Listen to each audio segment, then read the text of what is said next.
Hey, what's going on, guys? In this video, I'm going to be showing you how to download PlayStation version 7.00, and I'm going to be telling you everything new within this update and why you should actually update. That being said, I am actually on 7.00 right now, but the update process is extremely simple, so let's just go ahead and start off with that. But before I go and do that, I just want to say, if you are a Call of Duty fan, especially zombies, make sure you are subscribed to the channel right now, because we make a ton of Call of Duty videos, again, mostly zombies, whether it be Black Ops 4 zombies, Black Ops 3 zombies, Black Ops 2 zombies, even Black Ops 4 Zombies Chronicles 2.0 coming out at some point within the next few months, or even Black Ops 5 Zombies coming out next year in 2020. If you are at all interested in Call of Duty Zombies, make sure you are subscribed and turn on notifications, because this is definitely the channel to be at. Now, with that being said, going back into the guide, how do you go ahead and download PlayStation software version 7.00? It's very simple, but some people just don't know how to do it. So basically, you're just going to want to go and turn on your PS4, get to your home screen, and then go up. So just use your joystick to go up, and then go over to the settings tab. Go ahead and select that, and then scroll down until you see System Software Update. Hit on that, and then you're not going to see the screen I'm seeing right now. This says the latest version of the software has already been installed. That's because I already updated to 7.00, but what you're going to actually see on the screen is, once it finishes loading, is it's going to say version 7.00, a brand new update is available for your console, blah, blah, blah. There's going to be a button at the bottom that says update. Hit the update button, and bing, bada, boom, you're done. Don't unplug your PS4, don't touch any of the buttons, just let it do its job, otherwise you're risking data loss, or just temporary data loss, because everything's pretty much stored in the cloud, but you get my point. You're going to have to reset your PS4, reinstall your games, nobody wants to do that, so just don't touch your PS4 once it starts updating and doing its stuff, unless it actually asks you or prompts you to press any buttons, which it probably shouldn't. So with that out of the way, that is how you update to 7.00. But now you may be asking me, why should I update? If you said the features within this update aren't anything crazy, why should I even bother updating? Very simple answer. Without updating, you cannot play online and utilize your PlayStation Plus membership. So right then and there, it is immediately worth it to go ahead and update to PlayStation version 7.00. I know it sounds kind of dumb, but that's just how they run things. They want everybody to be on the latest version of PlayStation.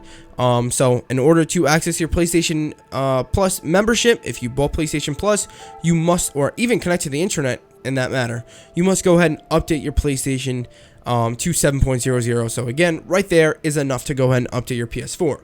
Next, what exactly is new within this update? Basically, they say in their blog post that main features in the PlayStation 4 software update 7.00, the following changes have been made to Party. Okay, so I'm going to go ahead and read through this and kind of show you at the same time. Basically, the first thing up here that they say is that the maximum number of people who can join a PlayStation Party has been set to 16. That is right, 16 people and one PlayStation Party. I'm personally never going to use this, but damn, this is freaking cool, especially to have it higher than 8. But this is really, really cool. It's going to probably be chaotic, but this is how you do it. Go ahead and just go ahead and create a party, and then you'll see right then and there, the default is set to 16 players. You don't have to do anything. It's just going to be set to 16 by default, but if you want to change it to 2, you can. Want to change it to 4, you can. You want to change it to 8, you can. You want to change it above 8, you can now do that. Set it to 12, you want. Oh, nope, you want to change it to 16, you change it to 16, you hit create party, bang, bada, boom, that's it. You're now on a PlayStation Party with 16 max players. Now, I'm going to stay on the screen for a second because there's some other stuff we're going to talk about. Next, they say chat transcription has been added and accessibility has been improved. While in a party, use PS4 second screen on your smartphone or other mobile device to convert party voice chat to text, or to enter text to have it read aloud to your other party members. This feature works only in English and is available only on PS4 systems sold in certain regions. Now, this is actually a really cool feature. So if you're at all confused, basically there's an app on your iPhone, iPad, whatever, or even some Android devices, like I just said, that you can download. It is called the PlayStation 4 Remote app. I think there's another app called PlayStation Second Screen. It may just all be a part of it. I'll look it up right now. But basically, what you can, okay, so there's another app called PS4 Second Screen. It's right there in the App Store. But you can download the PS4 Second Screen app right now, and what you can actually do with it is control your PS4 and also use the chat transcription feature on the actual app itself. So if you're in a PS4 party, why can't I speak today? If you're in a PS4 party just playing with your friends or whatever, and I don't know, maybe you have to mute your mic, who knows? Maybe you got to go take a friggin' dump, right? You got to go to the bathroom. You can actually talk to your friends through the chat transcription feature on your phone. And that is really, really cool. And it's, again, it says chat transcription has been added and accessibility has been improved while in a party. Use the second screen on your smartphone or other mobile device to convert the audio. So yeah, that seemingly is exactly how it works. You can just download the PS4 second screen app and then utilize the chat transcription to talk even when you're away from your PS4. I don't know if this works while the PS4 is off. Like, I don't know if you can just join a party like while you're at school and your friends are online or something like that. But at the very base, that's how this feature works. You can type text to have it read aloud to your friends, or your friends can actually have their words transcribed to text for you to read on your phone and vice versa, which is really, really, really cool. Not going to use it too often, but again, it's still cool. Next, they say network connectivity has been improved. And of course, this is not only to your router, which probably isn't going to get any better. You're not going to probably notice a speed boost from your PlayStation to your router. You may, who knows, but they say network connectivity has been improved in terms of the PlayStation network connectivity has been improved.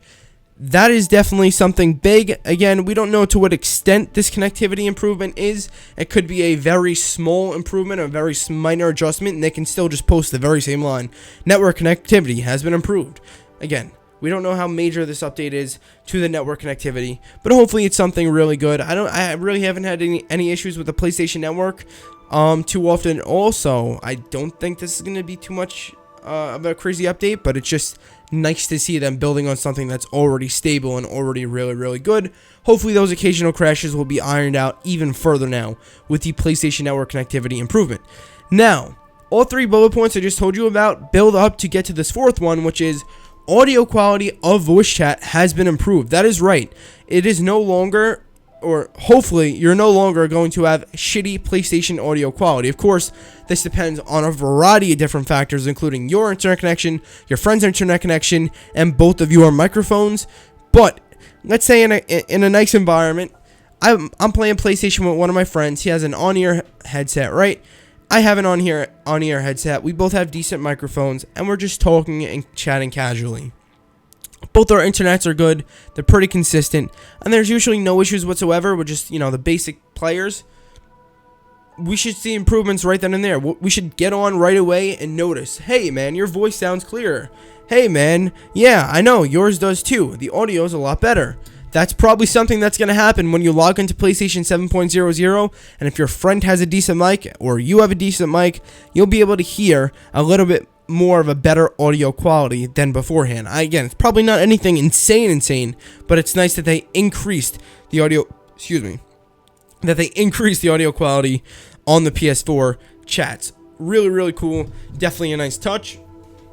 And I'm actually liking some of the stuff that they're adding in now, especially since they just announced the PS5 today. If you want me to make a video about that, let me know by dropping like on this video, especially with the PS5 coming out soon. It's nice to see them just touching up their current, very stable, very solid software with even more features that are complementary to the ones that are already in the PlayStation software. So yeah, that's really, really cool. Next up, they say that remote play can now be used on more devices. Besides Xperia devices, remote play can now be used on other smartphones and tablets running Android 5.0 or higher.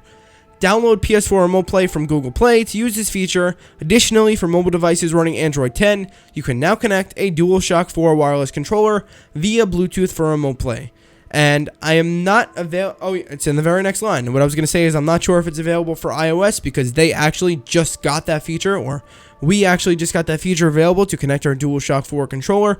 But in the very next line it reads, when using remote play on an iPhone or iPad, you can now do the following things. Select settings on the remote play screen to switch to these settings. Okay, so you can change the settings on there. But that's not exactly what I was getting to. I'm going to get down to the point right now. iPhone or iPad, the controller can now be displayed at all times, which previously I believe it went off the screen. iPhone, you can now lock the screen orientation, which is cool. We're getting down to the main part, and this is it right here actually. You can now use a DualShock 4 wireless controller via Bluetooth for remote play on an iPhone, iPad, or Mac. That's right, all three of those devices. So whether you got an iPhone, an iPad, or wait for it, a freaking Mac, you can use your PlayStation 4 controller to connect to remote play, to play your PlayStation through that. Keep in mind though that a very good internet connection is required in order to even make it comparable at all. Like, it's for the even if you have an amazing internet connection on both ends, it's still not going to be crystal smooth. But hopefully, again, with all the updates that they made to the PlayStation Network, the chat and stuff like that, hopefully all that stuff put together will make the experience a little bit smoother. Maybe they waited on these features. This way they can just incorporate them all in one. If they released one piece at a time, it would be a little bit confusing. But no, this update is more about the party chat audio, PlayStation Network, and having that kind of interconnection and stability between all that stuff. And I think that's really cool. And the final thing here that we're going to talk about, because it's the final thing on the list, is that you must be on iOS 13, iPadOS 13, or macOS Catalina in order to utilize these features, just like you must be on a certain version of Android. So it was for remote play Android 5.0 or higher, and then Android 10 for the controller. In order to utilize the controller, you must be on either Android 10 or higher, iOS 13 or higher, iPadOS 13 or higher, or macOS Catalina or higher. And that's just because on these specific firmwares is when you had access to these features for the controller. So that's pretty much it. My throat is dead right now, so I'm going to go ahead and get something to drink. Make sure if you guys did enjoy the video once again, and it did help you out, to drop it a thumbs up. I can't speak anymore, so I'm going to go leave. Thanks for watching. I'll see you later. Goodbye.